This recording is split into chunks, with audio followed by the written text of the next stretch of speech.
Friends, स्वागत है आप सभी का हमारे इस चैनल पे। तो हमारे एचपी टैट की सीरीज शुरू हो चुकी है, जिसमें हमारे पास लेक्चर 1 था, nature of fundamental nature of forces बोल सकते हैं आप, जो हम पहले डिस्कस कर चुके हैं। उसका लिंक आपको हम इस वीडियो के डिस्क्रिप्शन में दे देंगे। आप उस लिंक पर जाकर उस वीडियो को आप देख सकते हैं। तो आज का हमारा लेक्चर 2 है नेचर ऑफ फिजिकल लॉस। हम फिजिकल लॉस के बारे में डिस्कस करेंगे आज। उससे पहले हम आइसोलेटेड सिस्टम के बारे में पढ़ लेते हैं कि आइसोलेटेड सिस्टम क्या होता है, तो डिस्कस करते हैं हम। अब देखो, आइसोलेटेड सिस्टम क्या होता है। ऐसा सिस्टम बोल सकते हैं जहाँ पर कोई भी एक्सटर्नल फोर्स जो एक्ट नहीं करती है, उसको बोलेंगे हम आइसोलेटेड सिस्टम। तो हम कुछ बेसिक क्वांटिटीज़ के बारे में पढ़ेंगे, उसके जो लॉ हैं, जैसे चार्ज हो गया, मास हो गया, एनर्जी हो गया, फिर लॉ, फिर मोमेंटम हो गया, लीनियर मोमेंटम भी दो प्रकार का होता है, लीनियर मोमेंटम हो गया और एंगुलर मोमेंटम हो गया। तो वन बाय वन चीज़ों को हम डिस्कस करेंगे। फर्स्ट ऑफ ऑल डिस्कस करेंगे हम law of conservation of charge. तो करते हैं डिस्कस। अब ये आ गया हमारे पास law of conservation of electric charge. अब इसकी डेफिनेशन क्या होगी, तो लिखते हैं इसकी डेफिनेशन। अब देखो, ये आगे इसकी definition. According to this law the total electric charge on an isolated system remains constant. मतलब कोई आइसोलेटेड सिस्टम होगा जिसके ऊपर कोई फोर्स एक्ट नहीं करती है, टोटल चार्ज होगा उसके अंदर वो क्या होगा, कांस्टेंट होगा। ठीक है, तो हम इसको एक्सप्लेन करते हैं with the help of example.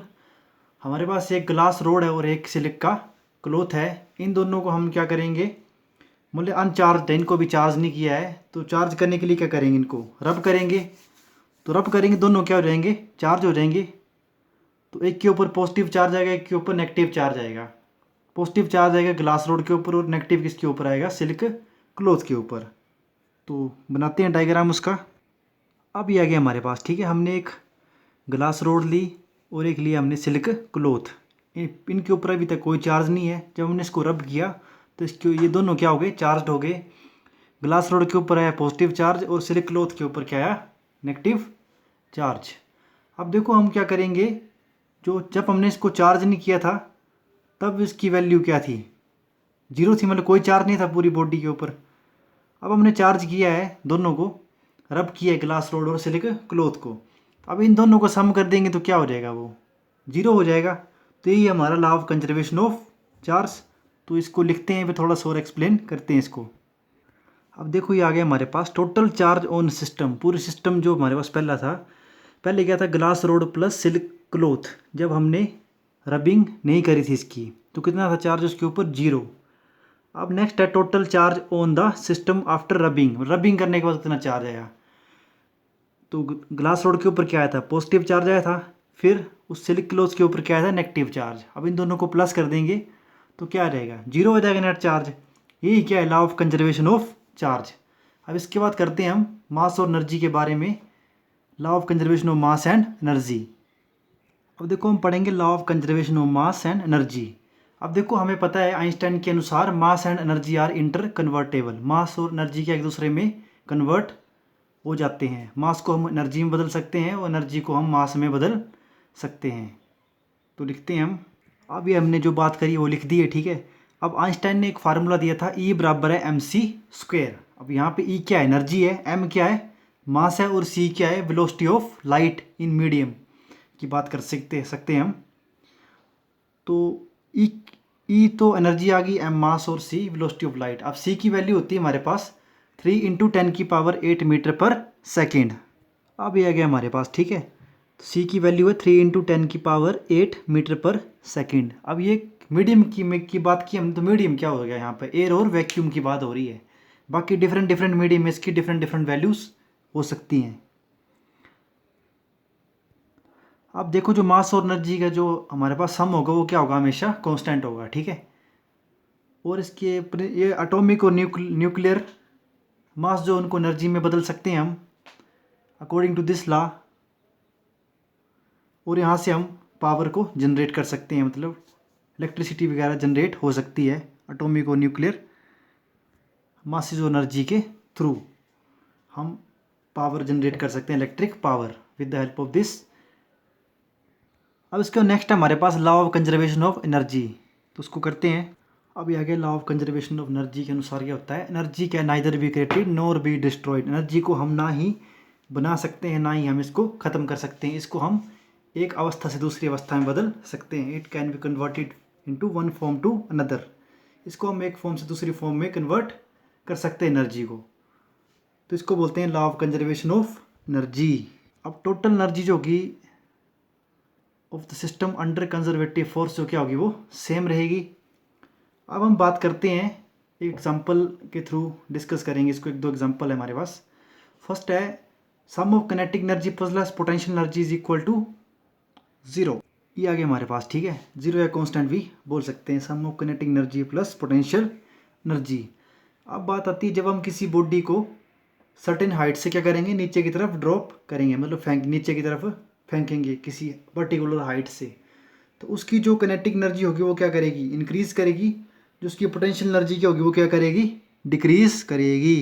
और जो इनका टोटल सम होगा वो क्या होगा, सेम रहेगा इन दोनों एनर्जीज का। और बोल सकते हैं हम, नेक्स्ट एग्जांपल है हमारे पास एक वाइब्रेटिंग, हमारे पास कोई पेंडुलम है, तो उसकी एनर्जी भी क्या रहेगी, सेम रहेगी। लेकिन टोटल एनर्जी की बात कर रहे हैं हम, ठीक है। टोटल एनर्जी होगी वो रहेगी सेम पेंडुलम की भी। और ये जो हमने किसी बॉडी को हाइट से नीचे फेंका है, ड्रॉप किया है, तो काइनेटिक एनर्जी क्या करेगी, उसकी इंक्रीज करेगी। पोटेंशियल एनर्जी क्या करेगी, डिक्रीज करेगी। टोटल एनर्जी क्या होगी, सेम होगी, ठीक है। जितनी पहले थी उतनी ही बाद में होगी एनर्जी उसकी। और नेक्स्ट हम डिस्कस करते हैं law of conservation of linear momentum. अभी आगे हमारे पास law of conservation of linear momentum. आपको सबसे पहले लीनियर मोमेंटम का पता होना चाहिए। लीनियर मोमेंटम क्या चीज़ होती है, ये होती है हमारे पास product of mass into velocity, P equal to mv। यहाँ पर आपको हर एक टर्म जो है क्लियर होनी चाहिए। P क्या है, लीनियर मोमेंटम, m क्या है, मास है, v क्या है, वेलोसिटी है। तो मास और वेलोसिटी का जो प्रोडक्ट होगा वो क्या होगा, लीनियर मोमेंटम होगा। अब इस लॉ के अनुसार क्या होगा, total linear momentum of N isolated system remains conserved. ये भी क्या होगा, कांस्टेंट होगा टोटल लीनियर मोमेंटम किसी आइसोलेटेड सिस्टम का। अब इसको भी हम एग्जांपल के थ्रू डिस्कस करते हैं।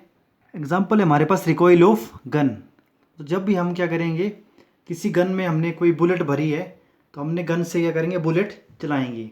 जब भी हम बुलेट चलाते हैं गन से, तो क्या होता है, बुलेट जो आगे जाती है और गन जो वो पीछे की ओर उसको धक्का लगता है। गन जो पीछे की ओर आ जाती है, ठीक है, हमारे शोल्डर को पीछे की ओर धक्का लगता है जब हम गन को चलाते हैं, जब बुलेट को फायर करते हैं।